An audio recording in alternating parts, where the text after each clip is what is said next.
Good morning and welcome back to the Closer's Inner Circle podcast with Ben Gay III and Denise Griffitts. And our topic today is boring wins. I bet you didn't expect that. But the truth is, the most successful people rely on simple routines that look ordinary but produce extraordinary results. And today we're going to talk about how consistency builds trust, mastery, and lasting success.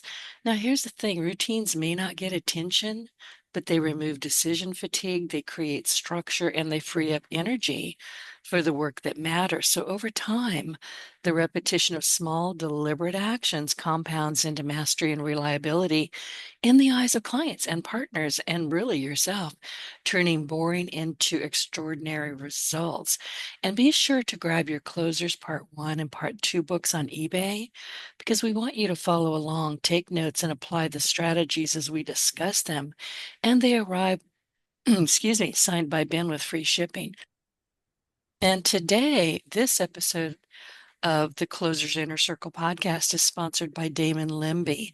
He is the CEO of Learn It and the author of the Learn It All Leader, Mindset, Traits, and Tools. I have that book. It's an amazing book. But here's what I really want you to know. Damon has just released his first children's book, The Learn It All Leader for Kids. And it's an important tool for parents who want to raise curious, confident, excuse me, and capable leaders. And it's easily found on Amazon. And I just sent a copy to my 9-year-old niece in California. It's an inspiring story that will make a wonderful gift for the young readers in your life. Ben, good morning. It's always good to hear your voice every Wednesday. What are we talking about today? Good morning. Let's pick up and go on what you were just talking about, the routine of being successful. Now, some of it we've shared before, but it's one of those things. Like if I'm giving a speech and I say the word goals, eyes roll back in their head. I go out of my way to not try to not say goals. Oh, here we go again. I got to set a goal and try and achieve it every day, and that type of thing. Um, the same is true with systems and daily routines. There's the old saying, it's a cinch by the inch.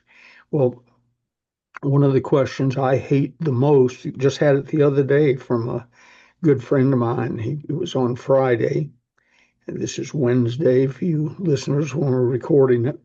It was on Friday, and he said, I'm paraphrasing, but the gist of it was, what are you going to kill next week? And again, I'm paraphrasing myself, but the gist of what I said back was sort of dull to think about, but what I'm going to do is work the daily success system that I work every day, 365 days a year, less on the weekends, but it's still there and still got to be checked off. Because that way, as you just said, it frees me up. One of the great things about writing things down, taking notes, following a daily success system is that when your mind isn't trying to remember 20 other things, it's free to come up with new things. Sometimes, frankly, too many. I've had times where my notes of great ideas exceeded my ability to do them for a few days. But the mind is free. My wife, Gigi, will say to me, are you talking to anybody today? Or, what's on the list? And if we're not in the office when she asks the question, the answer for me is, I don't know. I haven't looked at my calendar yet, because it's all written down and planned out, sometimes a year or more in advance. In my current calendar, on the last page, one of the blank pages, I have all the things written down that I've got to put in my new calendar when it shows up. In other words, I've run through this calendar in many ways. And tomorrow, among other things, I have two really important meetings. And up at the top, something I do every week on Thursdays, laundry, fish, that means feed the fish in the fish pond, and check the water level in the swimming pool. People say, you write that down? Yeah. So I don't have to remember to feed the fish. I don't have to remember that I've got an important meeting at 10 o'clock in the morning with a friend and client. I don't have to remember I've got a 2 o'clock important meeting with another friend and client. It's written down. And this system, I forget whether he said it was the daily success system or I made that up over the years, but that's what it is, was taught to me by Dr. Napoleon Hill. And then you Oh, taught it to me. it'd be okay, good. A ripple effect. He's Yeah. been gone 55 years in roughly, and you picked it up. And that came from, you know, the story. He was up at the house for the weekend when we lived down in Marin County, and I thought he was sleeping in. wasn't late. It was probably 6 o'clock in the morning, but I thought he would be sleeping a little longer than that. So I'm out on our deck overlooking San Francisco Bay, trimming my toenails in my bathrobe, and he comes wandering around the corner with a coffee cup. And I said, well, Dr. Hill, how are you doing? He said, what are you doing? I said, I'm trimming my toenails. I'm sorry you caught me. I thought I could get away with it. Hidden away on the second floor in a big home. At that time of the morning, I just sort of thought I'd be alone, but not if Dr. Hill was there. He was roaming around checking things. So he said, and I said they were snagging my socks this morning. So I realized they needed trimming. He said, how often do you trim it? How often do you trim them? And I said, paraphrasing, um, when they snag my socks. And he said, well, that's sort of silly. Go get your calendar, which he had made me get before we were starting to build my daily success system. And so I did, and came back with the calendar.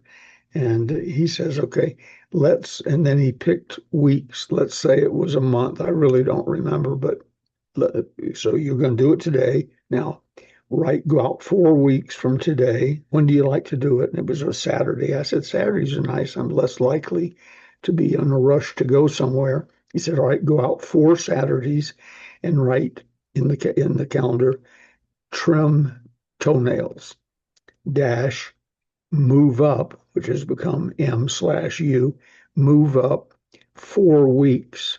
So I wrote that and he said, question mark, because we may not be right.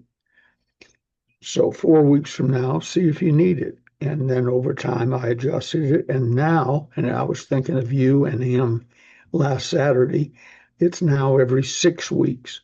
It's not snagging my socks yet, but they need trimming. And so every Saturday, every 6 weeks, my calendar says trim toenails. And I've been friendly criticized by friends saying, you bring that up in business meetings.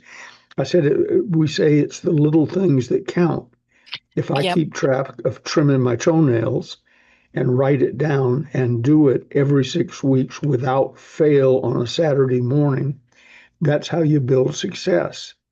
I also make 5 fresh phone calls every day, not 4, and usually not 6 unless something unusual happened and shortened up one of the calls. But I make 5 fresh calls. That's on the calendar, and I don't cross it out. And it says move up, which means move up one day before I cross it out. So I don't cross it out until I've achieved 5 fresh phone calls. Fresh can mean a lot of things. Somebody I haven't talked to in a while, good friend who's maybe got a problem and I'm checking on him. It might be prospecting, although fortunately, thank you to the daily success system, I don't have to do a lot of cold prospecting. One of the advantages of building a successful system is the calls come to you. The calls, the emails, the texts, they come to you. And so that's one advantage, the fact they come to you. The other advantage of that is it's like effective marketing. It's much easier to deal with incoming calls. They obviously have something on their mind or they wouldn't have called than it is to make outgoing cold calls. So you got to start somewhere. You do what's necessary. If I was starting out fresh in the business today, I'd be a little more sophisticated than this, I would hope. But I'd call 5 people out of the phone book if I had to. to get rolling to build up the the influx, which is coming and will continue to come. Somebody asked me the other day, was trying to sell me some system. Um, what if I understand you work primarily on referrals, but what if they dry up? Well, he doesn't understand the concept. They don't dry up, they get bigger, and I get more referrals today than I did the first day I started doing this. I'm to the point where people always saying, we'll get you 5 fresh leads a day. And I'm thinking, what am I going to do with 5 fresh? I haven't got time to deal with the ones I already have coming in over the transom. For you younger people, the transom is well, have your parents explain it to you. I have But fake transoms over my doors. I like them. They don't open, but they look good. I was telling one of the kids one day, work till your referrals are coming in over the transom, and they looked at me, and then I saw that look you get when they don't really know what you said. I said, "What part of that don't you understand?" And they said, "What's a transom?" And I thought, I "Oh, grew up in with an old farmhouse. I know what they are. yeah, with air conditioning, all kids don't know because I guess they don't exist. I don't think No, we have one anywhere in the house. But anyway, no. building systems and and then the thing that Dr. Hill, I got to teach him a little bit about. He, when he stayed with us, was very nice and complimentary about the relationship I had with my wife at the time. She's now deceased, Marcia, and the relationship I had with our, at the time, only son, got 4 now, but only son, Ben the fourth. And he told me one day in a moment of openness, his job was to help me, not the other way around. But he said, I would give anything I have in the world to have a good family relationship. Dr. Hill had been divorced twice, uh, had one annulled. I don't know the history of that, who annulled it or why, but one marriage annulled, and was with his fourth wife when he died, and he had no substantial relationship with his sons or anybody else in his family. And I don't know Not why. even the son who was deaf that he spent so much time with. All I can tell you is he told me that family life with it was a thing missing from his Oh, life. And he was good at business and philosophy and so on. But he said, don't let that get away, which led me to one of my better conversations with him. And it ties back into the daily success system. He said to me one day, I think he and I arrived at the home office at the same time, him from South Carolina and me from wherever I'd been speaking. And he said, how many talks have you given this month or this year or whatever? I used to give about 300 a year, and seminars and talks. And so I gave him the number. I knew it at the time. And he says, how's the family fit into that? He had not yet spent a whole lot of time at the house with us. And I said, well, I try and fit that into the nooks and crannies. oh, I bet his eyes rolled up when you said fit it in. Yeah, exactly. Well, what he said was, we found the problem. He used to say that frequently when he discovered something stupid I was doing. But he said, I found the problem. Well, we found the problem. Go get your calendar. So I went and got my calendar that he had made me get. And he said, now let's block out the year. And I said, the year? I don't know what I'm doing tomorrow, except by looking at the calendar. He said, no, where do you like to go to get away? When you really need a break and want to get away. And this is before cell phones, because it used to be possible to get away. I still do it now. I found the off switch on my cell phone. But anyway, I went and got my calendar, and I said, well, Mendocino, we love to go to Mendocino County. The Oh, town, that's one of my favorite places in the world. Watching the absolutely, waves crash when you're standing on the cliffs and you're looking at the waves below you. It's magic. absolutely. And that goes on the Northern California coast, almost to Oregon. So that's sort of our little niche in the world, but we tend to gravitate towards Mendocino itself because there's hotel that I've been staying at, starting with my family, and I stay in the same room as I did with my family in 1948. So, kiddingly, I don't think they ever refer to it when I'm not there, but kiddingly, when I walk in the door, Ben Gay, he wants the Ben Gay suite. And it's nothing fancy. It's just the room I stayed in with my family when I was 6 years old, and Right. I've stayed in it all these years off and on. That and the Heritage, another hotel just down US 1 on the other side of the road, even closer to the ocean. It's where Same Time Next Year with Robert Redford was filmed, and it too is magical. So I said all that to say this. He said, "There's a Mendocino. Okay. How often do you like to go?" And I said, "Well, if it were possible, I'd like to live there." But that's not even possible now because of bad service and internet and so on. But I said, "Oh, I don't know, 3, 4 times a year." He said, "Okay, we'll go 4 times a year." And divided 52 by 4 and worked out the pattern. He said, "Now open up your calendar and right, we went to whatever month we were in, probably went out a month or two because we'd just come back from Mendocino." And he said, "Okay, write down Mendocino, large letters, all caps, and then put an X across the rest of the page. How long do you like to stay there?" "Oh, 3 or 4 days." He said, "Okay, that day, and do 3 more. That'll cover traveling, driving there to and from." So I did that. And then he said, "Okay, now go out another, I think it was 3 months or whatever, and do it again, and another." And he said, "No, those dates are sacrosanct. You don't accept a speech and go do it.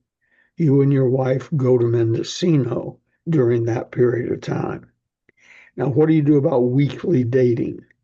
And I said, "Well, we live together. We're sort of through the dating phase." And he said, "But when do you go to the movies or out to dinner?" I said, "Well, we eat a lot with dinner because of entertaining." He said, "No, no, I'm not talking about entertaining. I'm not talking about the table with 15 people down the table." He said, "I've been to some of those dinners with you, and there's no, you talk to the person next to you, and no one wants to get up and give a speech. So you've really had dinner with 1, 2, or 3 people, not the 15 at the table. I want to know when you and your wife would like to go to dinner and be alone one night a week." And he said, "I know it's hard to plan that far out in advance with a weekly event because this could come up or whatever. So here's the way we're going to do it. Write down dinner date in your calendar, highlight it in yellow," which I did, "and then put move up to question mark." And he said, "So you have 2 objectives at every meal, dinner date meal you have, or 3 actually. One, just you and her, not a distributor function, mask as a dinner date. You and her only. And before you leave that dinner, you two are going to establish the next dinner no farther than 7 or 8 days out."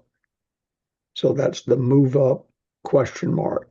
Before you leave the table, you decide when you're going to have your next one, 7 or 8 maximum days out. By then, you'll know if you're going to be in town, out of town, whatever.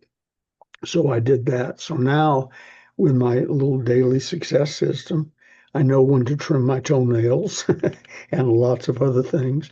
I know when Gigi and I go to Mendocino. I know when we have our private dinners. And then on top of that, to marry me, I had to agree to no local clients, no speeches within 50 miles of home, and no business in the house. Uh, if somehow somebody becomes a friend, they might be able to beat that system. But by and large, if I do business with them, they don't come to the house. Meet you at a local coffee shop or something, because she knew both of my previous wives. Both are gone now. I remember that. I'm Yeah, I'm and shocked that she agreed to marry you, to be honest. yeah, that's what my God, sister said God when bless her. when Gigi called my sister Jane and said they'd met all, but said, uh, Jane, I'm going to marry your brother. He asked me to marry him, and I said yes. And she said, huh. Well, I hope it works out. Jane is a little sarcastic. She said, and when it doesn't, don't come crying to me. So we started out on that happy note. And then Gigi, knowing my second wife, Carlotta, they went to school together from kindergarten on. So, and knew each other while I was married to her. And with Marcia, she had met her otherwise after she and I moved here. Somehow she and Gigi met and they became friends and knew each other. And apparently they just had some heart to heart talks. Among them was, don't let him give speeches near the house. You don't want to have to get put on a suit and tie to go to town. Uh, don't let him start doing distributor meetings in the house. Keep that away, uh, et cetera, et cetera. So she came armed to the relationship, and that's in my daily success system. There are things I just don't, some of the most important things are not written down in the daily success system because I don't do them. Right. And I was And just going to point that out. They're not in yeah, there because they're not going to happen. well, as you know, I worked in and around prisons for 11 plus years. And I don't remember if I came up with a phrase or somebody did or the environment caused me to come up with it. But the gist of it is prison isn't where you are, it's where you aren't. If you're in prison and love your wife or your husband, as the case may be, prison isn't the issue. Prison's boring. But you know, the things you see in movies rarely happen, and only in the worst of places. And the worst of places is so heavily guarded, nothing much happens there either. So the suffering is you're not where you want to be with the people, husband, wife, family that you love. That's what Like, prison is. right, like Nelson Mandela. Hmm. I was writing about him this morning, which I frequently do. Nelson Mandela was a brave man. He was also a terrorist at one point in his life. So, you know, it depends on which team you're on at what time. But he, with dignity, handled himself in prison for, I don't know, 20 years or whatever it was, and became, maybe in prison, maybe he already was, a great speaker with the ability to motivate people and so on. But the people who knew him best said that his strongest power came from being a dynamic listener, which sounds sort of oxymoron. I just made up a word because I don't know the real one. But in that, dynamic sounds like activity and moving forward, and listener is passive, but he was a dynamic listener. And I try and think of that every time I sit down with somebody or have dinner with them or in some sort of conversation is listen, listen, listen. Don't listen to respond, listen to learn. Responses come sort of automatically with that system, but listen to learn, to find out what they're thinking. Uh, and I'm not a counselor, but I've done a lot of counseling, even though I'm not licensed for anything. But raising four boys and being married three times and prison experiences and so on give you a whole lot of wisdom. Dr. Hill, that was his thing with me. Mark Harris, a friend and business associate, studies Dr. Hill, has studied him, continues to study him more than anyone I've ever known. My copy of Think and Grow Rich, not the old one that he personally signed, but the newer one I work from, looks like it just came out of the bookstore yesterday. Mark Harris's uh, Laws of Success and Think and Grow Rich look like they've been put through a food blender. uh, beat up, things sticking out of them, yellow this, pages that aren't attached anymore. He has to keep sticking them back in place. And I've said to him and others numerous times, if I had to be in a trivia contest with what Dr. Hill really said and what he might have meant and so on, although I worked with him for the better part of 2.5 years, uh, I would want Mark Harris on my team, and the other team could have Dr. Hill. Mark Oh, Harris, Mark Harris knows more about what Dr. Hill said and wrote than Dr. Hill knew, you because know, that he's. sounded absolutely bizarre. I'm very sorry. Say that That again. that sounded just so bizarre. You know, that you wanted Yeah, him, but the other team could have the real Dr. Napoleon Hill because he probably had forgotten much of what Mark knows. absolutely. Well, that's People, you cheating. you do it. You do it to me sometimes. Today we're going to be on the closers part two, page 89. Tell me about that, Ben. Well, give me a chance to get to page 89 so I can find Well, out. some Yeah, days I just want to be mean. It's, and it's it's not an very accident. that that chapter is called "Get Stupid." And before we discussed it live on the air, I'd want to read it again real quickly. It's only 2.5 pages, but you write things and move on. And Yeah. Dr. Hills, I would frequently ask him things like that. When Think and Grow Rich, you said, blah, blah, blah. He said, well, read the paragraph to me. You don't have to say that to Mark Harris. I'd say, Dr. Hill wrote so and so. Yes, in Laws of Success, page 212, top right hand corner. What I Oh my think he meant gosh. there, God. Uh, so the Well, you and I have talked about this. We'll be scooting along the internet. I mean, I'm convinced that the internet was created for me. I just let y'all use it, but it's mine. But I'll be scooting along there and I'll read something, go, that's really good. And then I'll go, oh, I wrote that. I had no yeah, clue. yeah. I wrote it and then I moved on. Yeah, that's the thing. I've written, co-written, ghost-written 35 books. And what did you mean when you said this? I don't know. Give me the context. Give me the Mhm. paragraph. There's some that I know just automatically because I use them frequently, but there's some obscure ones. I just gave you one, Get Stupid. I'd have to sort of get refreshed on that real quick. I know the overall arching theme of it, and it has to do with asking questions, getting stupid, and listening to the answers so they will tell you how they want to buy, what they want to buy, when they want to buy it, and how much they're willing to pay. So it all has its benefits, but the long and short of this is Dr. Hill did not sit down with me with a manual, not even Think and Grow Rich, and say, turn to page 185 and let's talk about that. What Dr. Hill had to offer the day I met him, he was 84, I was 25. He was old enough to be my great grandfather. So, what he had to do for me was he'd lived a long time. He'd hobnobbed with some very successful people.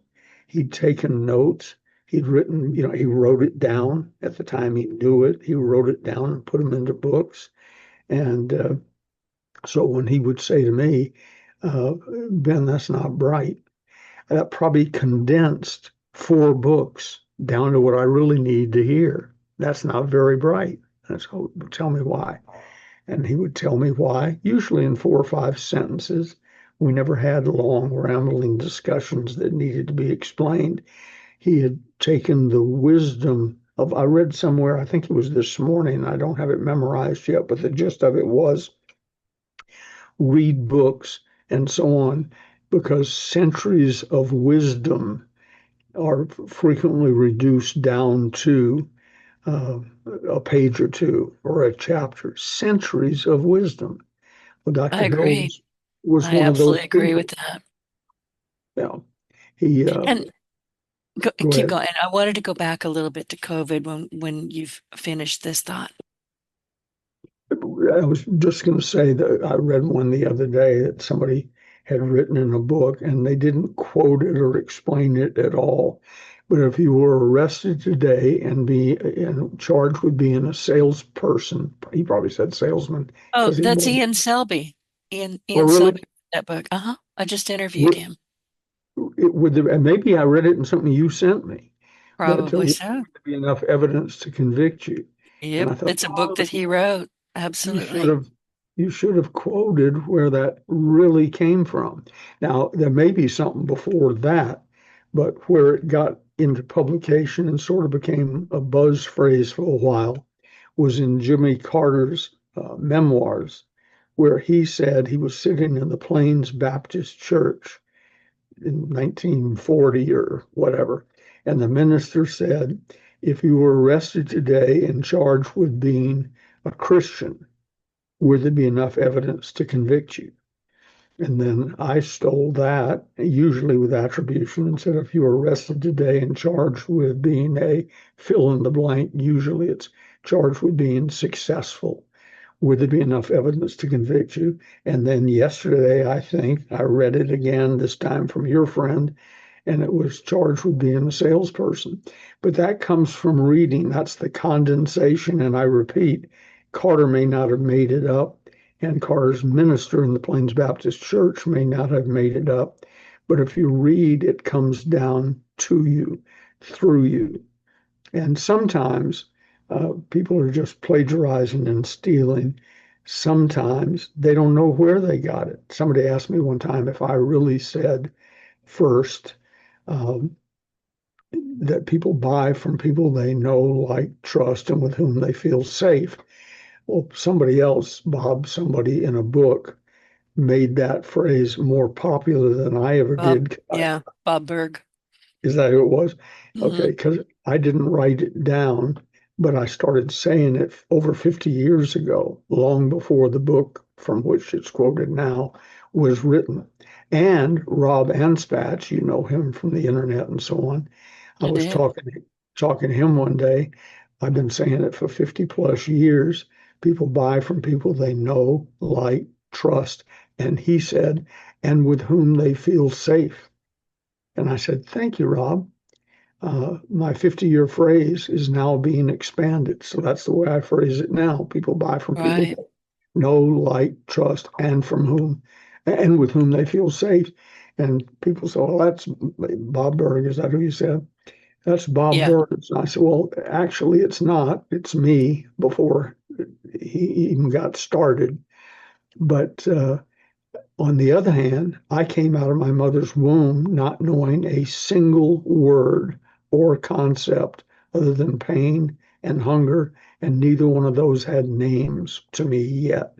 So everything I've ever said, I learned from listening to other people, reading other things, and some are sort of a combination. Here's a good example of a true story that's not totally true. I tell the story of Jimmy Rucker and I, my running buddy, first business partner, good friend to this day, and the finest salesman I ever personally worked with. Jimmy was just incredible. He and I were fishing one day, and I said, we were fishing on a sport, one of those boats you rent in Florida and go try and catch the biggest fish on earth. And we're riding around, drinking a beer, smoking cigars, as we did in those days, to look good. I'm not sure what that achieved, but we looked good, we thought. And Rucker hooked something, turned out to be a pretty good sized fish. And the fish is jumping around, and the captain, whose boat we had rented, cut the engines, and the first mate ran down with his hook to snag the fish.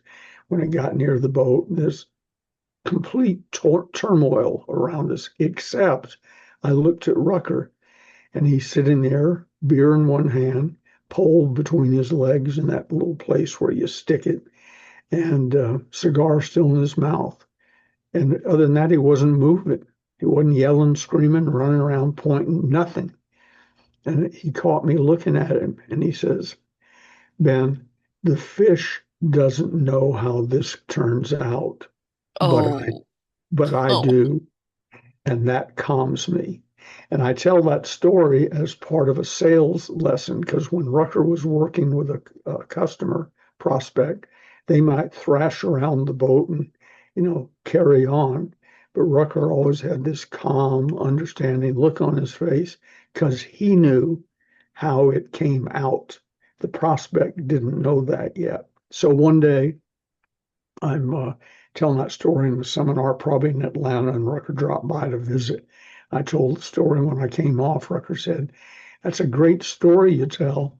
Uh, Not true, but a great story." I said, "It is true. I can hear you saying it now." He said, "I did say it, but we weren't in Florida on a sports boat with a captain and a first mate.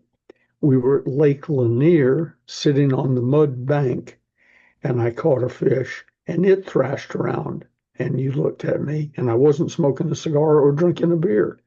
I said, "Well, I added that to make it a better story," as we Well, say in the South. Yeah, never, storytelling never, is storytelling. You can't make it absolutely factual because then it's not a story.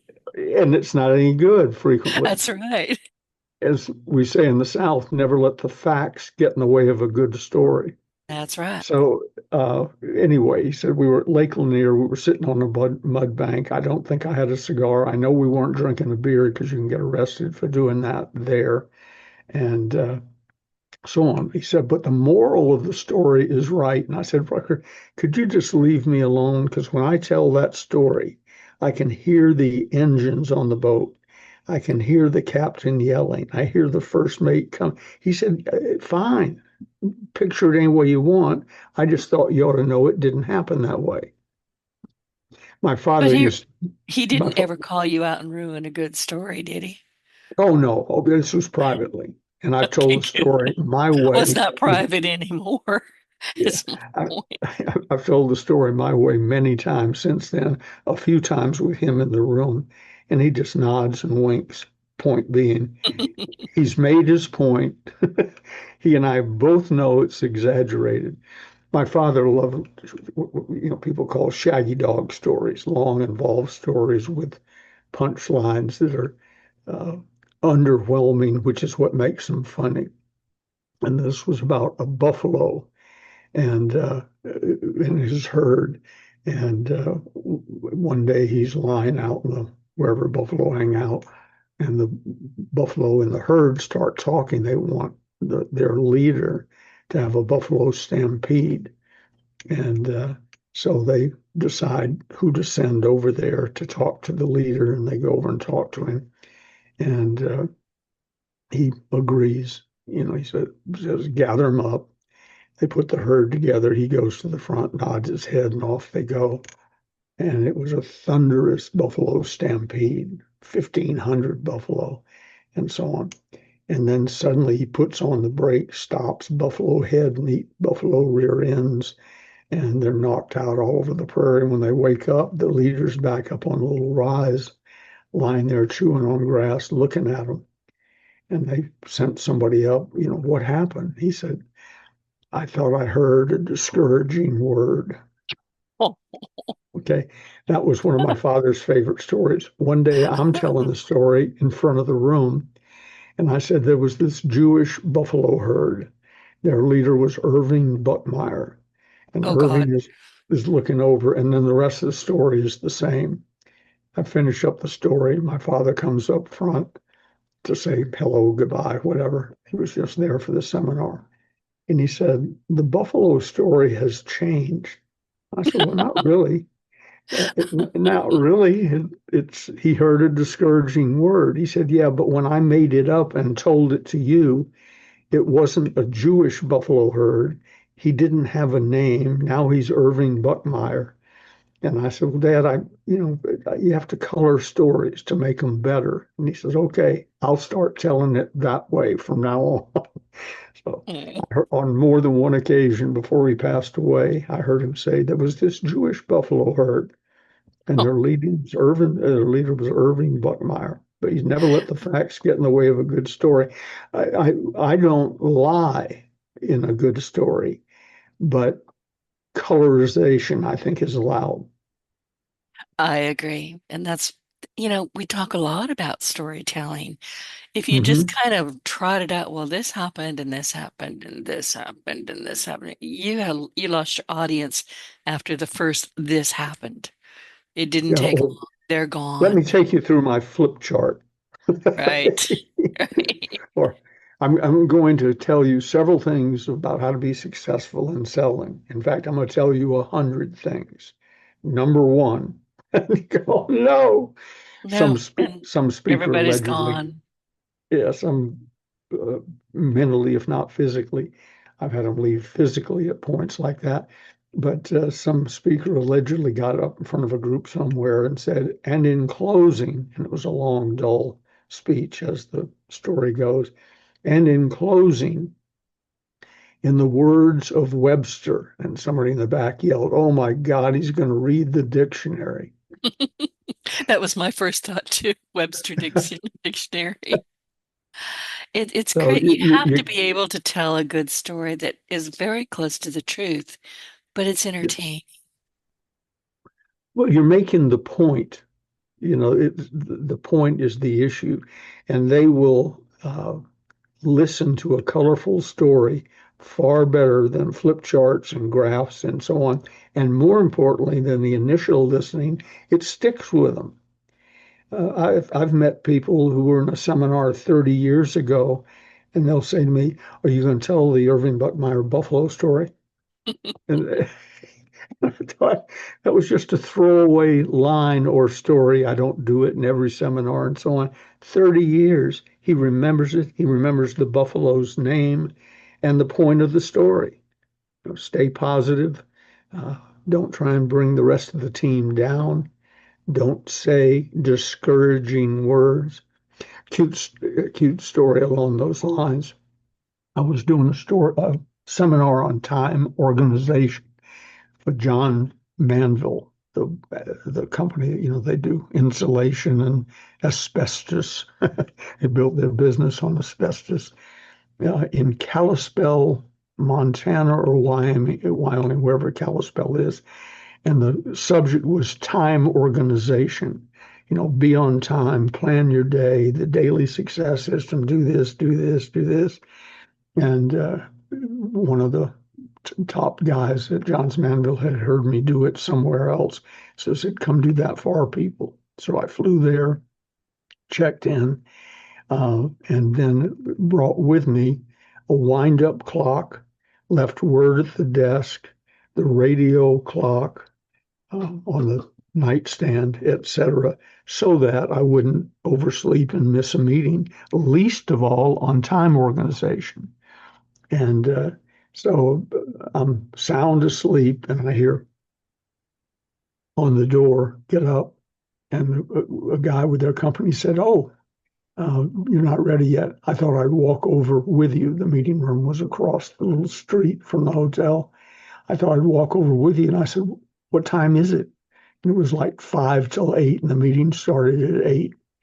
And I said, "I'll be there." He said, "Well, I'll delay him." I said, "No, no, you don't have to delay him. I'll be there." And so shut the door, went and put on pajama bottoms, put on my bathrobe, ran a brush through my hair, and walked across the street in Kalispell to the meeting room and walked in right at 8 o'clock on the dot and gave up to the first break the entire meeting bare chested in my bathrobe on time organization, be there, uh, don't ever be late, set a good example, and so on. And then at the break, I ran back across the street and put on some semblance of business attire and returned. Uh, Somebody in that room worked with another company and heard the talk and so on. So he calls me about 6 months later and he says, "Can you do that time organization thing for us?" And I said, "Certainly, love to. That's what I do for a living." And he says, "Okay, now you're going to do the bathrobe thing, right?" And I said, "This may come as a shock to you, but that wasn't part of the act. I overslept." He said, "Well, pretend like you overslept again." The bathrobe thing was the hit of the seminar. So for him, I looked a little better. My face was rinsed and so on. But for him, a few months later, I walked into their meeting in my bathrobe.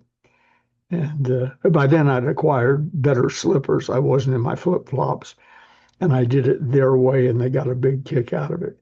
So, but it's all following a system. Systems are dull. Silly systems aren't exciting. Nobody wants to hear people call me and say, "Oh, what are you up to now?" And I said, well, same thing I've told you if you asked me that question 50 years ago. I follow my system every day. I talk to new people. I write. That's another thing on my list. I write at least a page a day of publishable copy, ready to go right to the printer. And sometimes it's more, but at least a page a day, or I don't leave the office. So if you write a page a day, that's a book a year if you did nothing else, if you didn't get inspired and new clients, coaching clients, book clients, etc.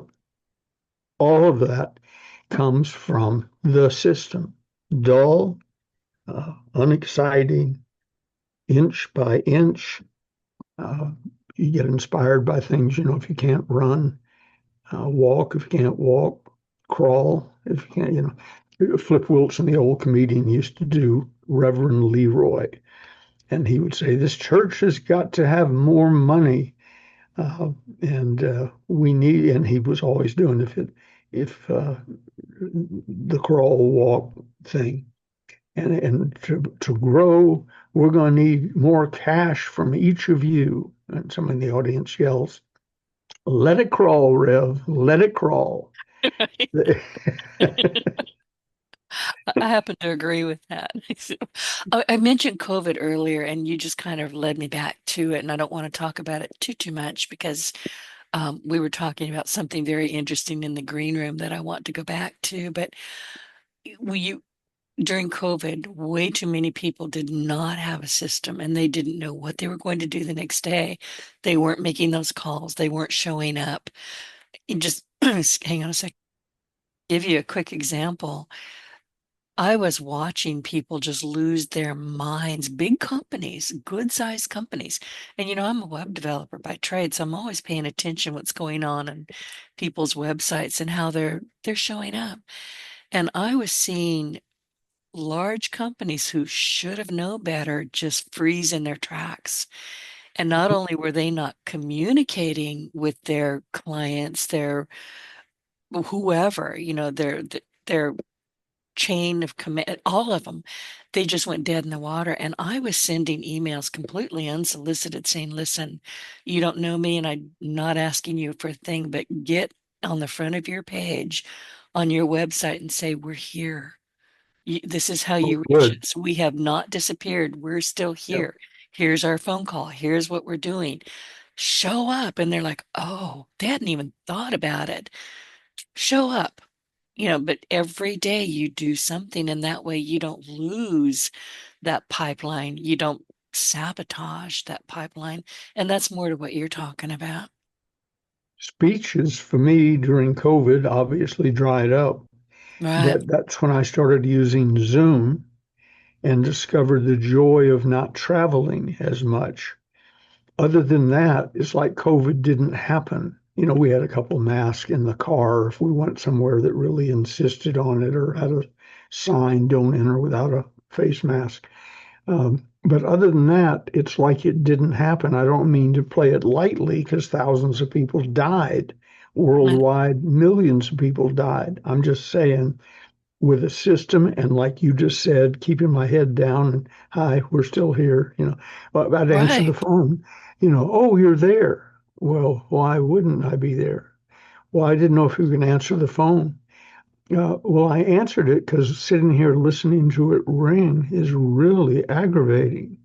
And the point I was trying to get across was it doesn't affect me. Work your system. And I don't mean that it didn't affect anything. It did. But if you look back at a sales graph of our organization during COVID, you'd see an initial little dip, sort of like Y2K, where everybody panicked. And then 2 days later, they said, oh, okay. Well, Yeah, that's the planes past. didn't fall out of the sky. Ooh, good for us. Yeah, Y2K affected my attitude until midnight when I discovered it didn't affect anything. And I went back to working the system. And what you're talking about is working the system. Oh, cute story from Time Organization. Lady, part of that working the system thing is if you needed to meet with them once a week, call the meeting once a week. If the meeting's at 8 o'clock in the morning, say it's at 7:59. That way they'll tend to show up before 8. If you say 8, they show up at 8:05. And then at 8 o'clock, lock the door. And if you weren't in the meeting, you're not going to be in the meeting. And do this, and so is not here. Start without them, and so on. And this is leading up to the biggest laugh I ever had in front of a crowd, and it was accidental. I can usually make them laugh on cue, but this was accidental. So do this and start the meeting without them, and lock the door, and so on, emphasized for teaching purposes. I've probably let a few people slip in 1 minute late in my life, but and the guy said, raises his hand, says, Mr. Gay, do you schedule making love to your wife? And because I was on that roll, the alliterations, do this, do this, do this. I was still on that roll mentally. I said, of course. I set the time. And somebody else said, what if she's late? And I said, I start without her. Oh my God. I knew Well, you I were had going I had just said I start without them 50 times. to. So I was still in that alliteration mode. I start without her. And the room, I thought, I got to find a cleaner way to get that kind of laugh because Yeah, they exploded at the same time. I was the second behind them. I didn't know how funny that was or really even what I'd said until I said it. And when I tell that story, I think of you and me because we laugh about we hear things at the same time. Other people hear things because we both lack a little bit of a filtering system. just a little, little, little bit. And I'm like you, I don't know what I'm going to say until I just heard it. And then I try not to say, oh crap, Yeah, because it's too late. exactly. It's the way I just felt about telling that story. But I still lean on it from time to time because I repeat, biggest laugh I ever had in my life. And fortunately, the word never spread far from Johns Manville or the referral company, or I'd still be doing seminars in bathrobes. Okay, I wanted to go back because we're going to run out of time. About 10 minutes. We were talking about the astronauts in the virtual green room because you worked with, I think, all of them through, I can't remember what teams, but I was mentioning that Jim Lovell just passed away. Yeah, And you had great guy. very kind things to, yeah, to say about him. He was 97 years old. Yeah, I knew he was in his late 90s. I didn't know how old he was, and those type of stories always shock me. I think there's only 4 men of the 12 who walked on the moon still alive. And I've shaken hands with all of them at one time or other. And Jim Irwin, who was on Apollo 15, made the lunar buggy famous, was one of my best friends. And so when I read they're 90 and dead, I go, no, no, because I met them as young test pilots, fighter pilots, picked, the best of the best to go fly to the moon or circle the earth or whatever, and then build and inhabit the space station. And they were, if they had a common denominator, denominators, they had short haircuts because they came out of the military. They were in their 30s, 40s, was getting up there, young, dynamic people. And then you read Jim Lovell's dead at 97. Unbelievable to me. On the other hand, I was just a kid when I met him, and I'm about to turn 83. So time marches on. But Jim Lovell was one of the really good ones, as I probably told you in the green room. There were a few that were fighter pilot jackasses, but not many. Most of them were quality people. They were Eagle Scouts growing up. They were valedictorian in their classes or captain of the football team. They were winners, winners, winners, and then they became astronauts. Uh, but Jim was one of the best, and sad to lose him. Although, if you're 97, that sort of goes with being 97. I asked uh, a friend of mine one time when Bill Gove died, and I forget how old he was, I think 85, but I'm making that up. And uh, somebody called his wife, Anna, I think was how you pronounce it, Ray Considine, who you know of. Ray Hmm. Considine called and said, how's Bill doing? She said, 83. That was Oh, the answer to the question. And then when he died, Ray called back and said, what what did he die of? And she said, 85. You're sort of well, supposed to. it's pithy. It makes sense. You Yeah. don't have to go into a whole lot of detail, and you're like, oh, got it. Okay. The only reason we take the local paper, which is not going to go on much longer, they used to be 6 or 7 days a week. They're down to three, and the paper's so light I might throw it out by accident, thinking it's a circular. But it's the Mountain Democrat, oldest newspaper west of the Mississippi River. And Gigi, her family's been here 100 years. She was born and raised here, reads it to see who died because she knows, Oh, 90% of the people I in town. bet.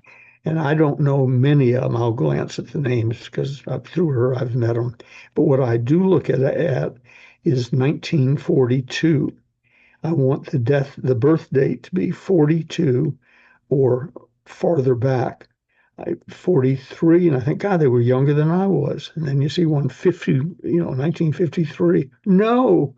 So, so she's looking for people she knows. I'm looking for birth and death dates.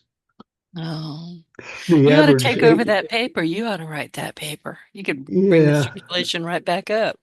I don't Or know enough we of the could dead write it people. together. Yeah, but we know stories. We could do it together. We I'll could put make you up and Gigi stories together. all day long. Did I ever tell you about the time Jimmy Rucker and I went fishing? One Yes. one quick thing. How many seconds, minutes do we have left? We've got about 4 or 5 more minutes.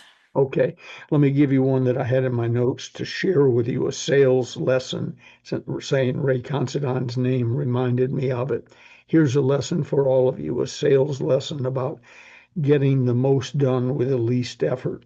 Somebody, I don't know who, don't know when, went to Ray Considine. Ray has gone to his great reward several years ago, but they went to Ray Considine and said, we've got to raise money for fill in the blank, whatever it was. He might have been helping with the Boys and Girls Club in San Francisco when I was raising money for them. But anyway, they said, can you tell us how to put together a bake-a-thon or a jog-a-thon? And Ray said to them, I'm paraphrasing, Ray said to them, jogathons and runathons and bake-a-thons are cute and they tend to get people to sort of buy in and be part of it. But if you want to raise money, go to people with money and ask for a big check. On the side, you can have your jogathon, whatever, whatever, whatever. And it's the same in selling. I'm trying to get rich selling food choppers at 1995. No, find a way to sell at wholesale food processors that go for $300 or $400 or whatever. I'm just throwing numbers out there and figure out a way to sell them to lots of people. You'll go crazy trying to sell 1995 food choppers. You'll go crazy when the Bakeathon participants don't bake, don't show up, and the cake sells for $5. Go to people with big money and ask for big checks. Raising money for the Columbia Park Boys and Girls Club in San Francisco.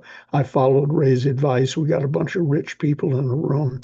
Ben Swig, who owned the Fairmont, got them there. And I did a little presentation on it. And this is years ago. So the numbers I'm going to use, multiply them by 10. I think we asked for like $10,000 a head, 100,000 today. from this group sitting around the table to raise the money to build the Boys and Girls Club. And Ben Swiggy told me it was going to be named after him and his wife. So they all wrote their checks and passed them down the table, and I'd raised the money for raising the Boys Club building, plus a little bit. So they all left. I shook their hands and I turned to Swig. He said, "Let me see." And he flipped through the checks and pulled his out. And I said, "Are you going to give more or what?" And he said, "No, no, no. That was seed money, Ben." Steve, I knew it. I knew you were going to say that. Yeah. So basically, they're saying don't be the supply chain. No. No, Yeah. And the club was built and named after Mr. and Mrs. Swig, and he didn't have a dime in it. He put up interesting. $10,000 in an uncashed check for about 20 minutes. So go to the people. It was my brother-in-law, the fisherman, said, "How do you catch my fish?" I go where the fish are. Want to raise Right. money for something? Put any name on it you want, but go to people with money and ask them for all of it, half of it, whatever, and you'll get there a heck of a lot faster. End of sermon. I love that story. Well, listen, everybody, we are running out of time, and I love Ben's stories. Next week, I'm not sure what we're going to talk about, but it'll be just as fascinating as this conversation was. So thank you for joining us on the Closers Inner Circle podcast. And remember that success is built in the small, consistent actions that you take every day. Listen to Ben when he talks about that system. It works for him. He learned it from Dr. Napoleon Hill, and I have learned it from Dr. Napoleon Hill via Ben Gay III. So thank you for that. So keep showing up, keep doing the work, and watch those boring routines turn into extraordinary results. We are Ben Gay III and Denise Griffitts, and we'll see you next week, next Wednesday, as a matter of fact, for another conversation to help you close more sales and build lasting success. Ben, thank you. I'll see you next week. Thank you. Look forward to it. Me too.